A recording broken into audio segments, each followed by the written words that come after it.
අපිත් එක්ක මේ සම්බන්ධයෙන් ලකානියානු මනෝවිශ්ලේෂණයේ සම්බන්ධයෙන් අපිත් එක්ක දැනට වැඩ කරගෙන යන ඇමරිකා එක්සත් ජනපදයේ මහාචාර්ය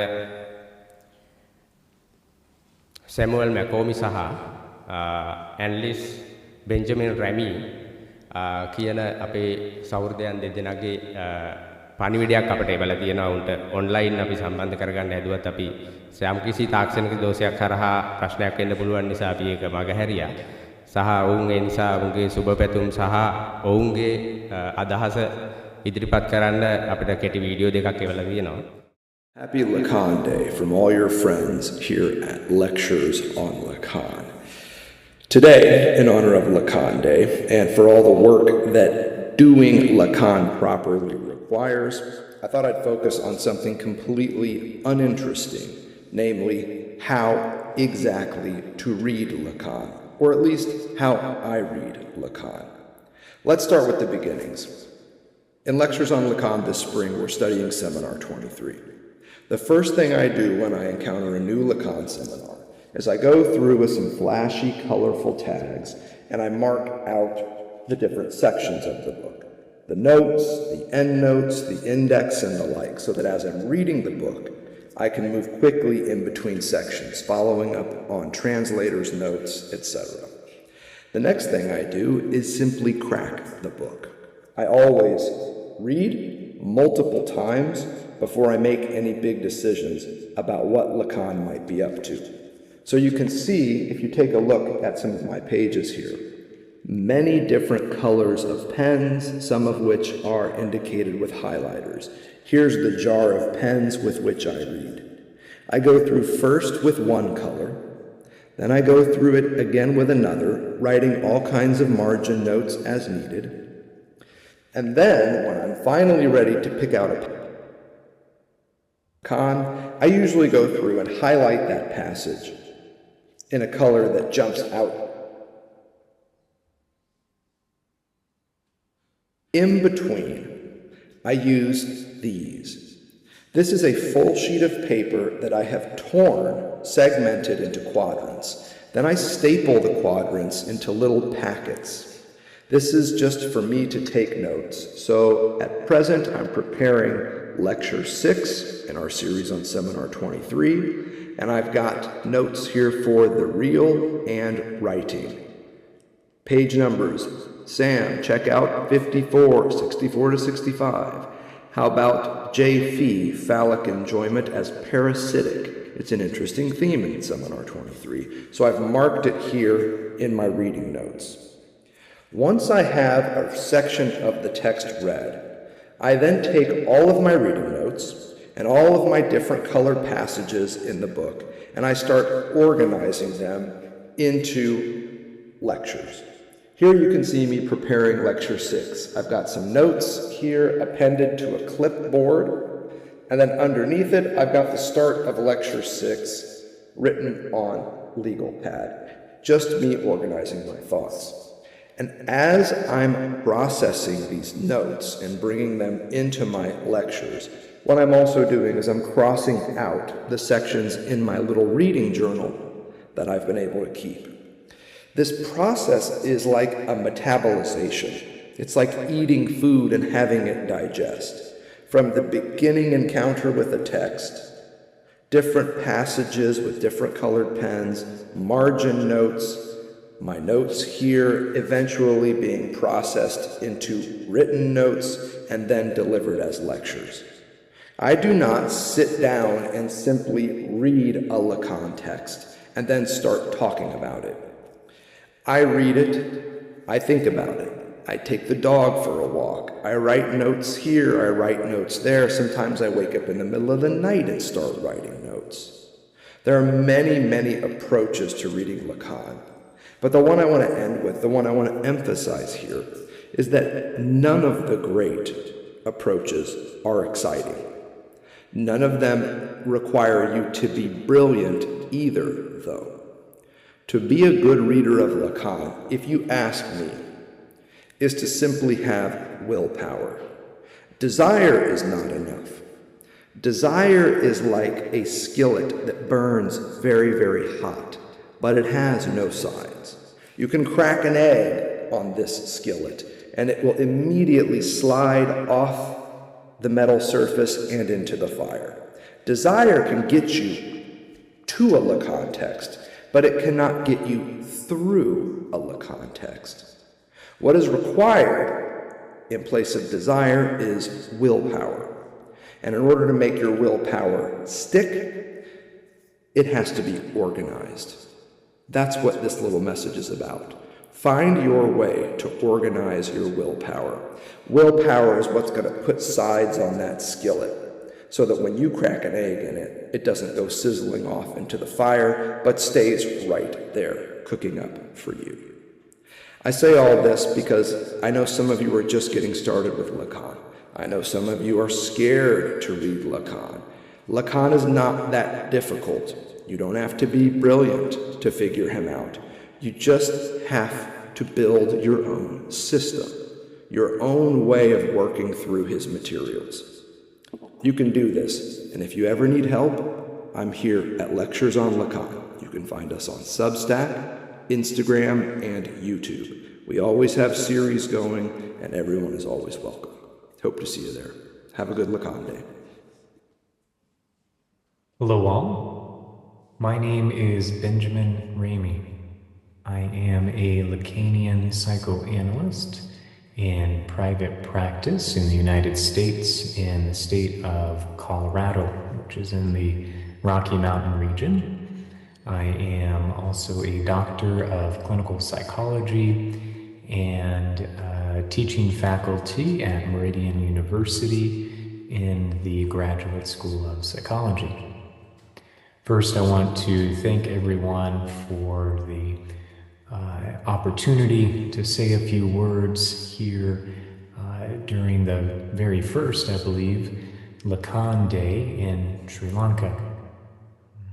And so I've been thinking about a few things that may be helpful to know for those that are just beginning to read and study Freud and Lacan, or those that have never heard of them before. And I will begin by giving an account of a remark of Lacan's in one of his seminars.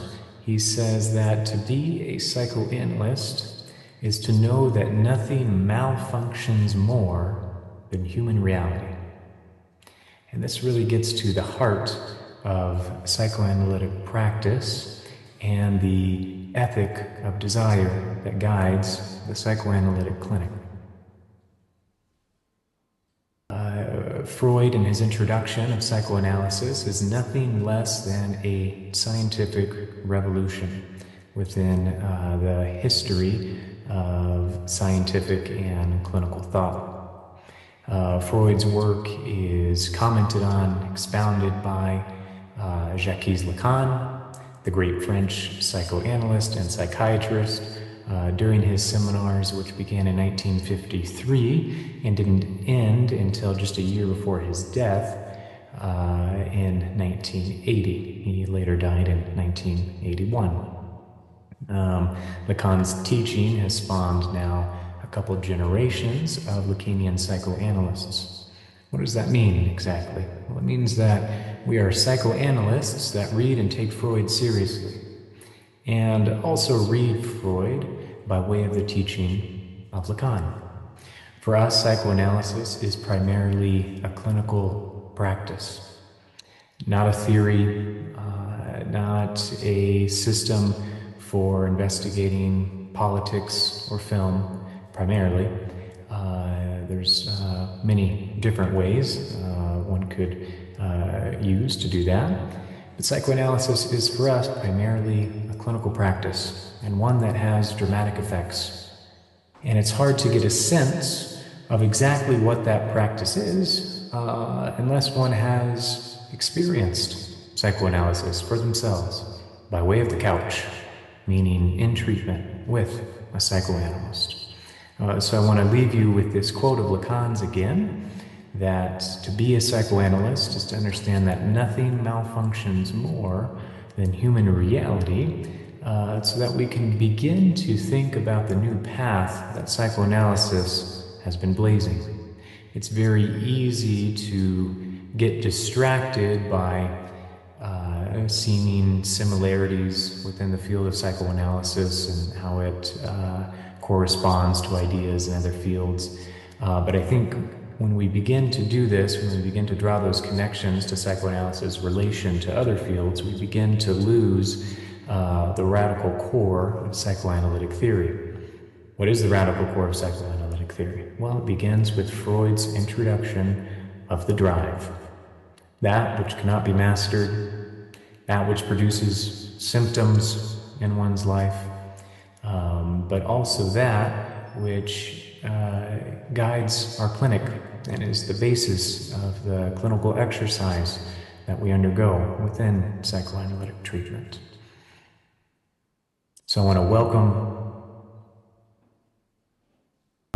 and say that if you do begin to take an interest in this field, that a good place to begin is beginning to read the clinical texts of Freud's. And I thank you again for the opportunity to say a few words, and I look forward to speaking with you all again sometime. Thank you. මම මේ කෙටියෙන් පැහැදිලි කරන්නම් professor සැමුවල් මැකෝමි සහ Benjamin මොනවාද ඉදිරිපත් කරන්න උත්සාහ කරේ කියන එක. මුලින්ම මහාචාර්ය සැමුවල් මැකෝමි කියන්නේ sannivedanaය අධ්‍යයනය communication studies පිළිබඳ විශේෂඥ දැනුමක් තියෙන ඇමරිකානු ජාතික විද්වතෙක්. ඔහු වඩාත්ම ප්‍රසිද්ධ වෙලා ඉන්නේ මිනිස්සු අතර සිද්ධ වෙන එදිනෙදා කතාබහ, දේශපාලන කතිකාවන් සහ වාචික sannivedanaya සමාජයට බලපාන විදිහ ගැන විශ්ලේෂණය කරන්න. ඒක තමයි ඔහුගේ සුවිශේෂත්වය. සෑන් ෆ්‍රැන්සිස්කෝ ප්‍රාන්ත විශ්වවිද්‍යාලයේ මහාචාර්යවරයෙක් විදිහට දැනට ඔහු කටයුතු කරගෙන යනවා. ඔහු letters to be වගේ සම්මානනීය පොත් කිහිපයක් ලියලා තියෙනවා.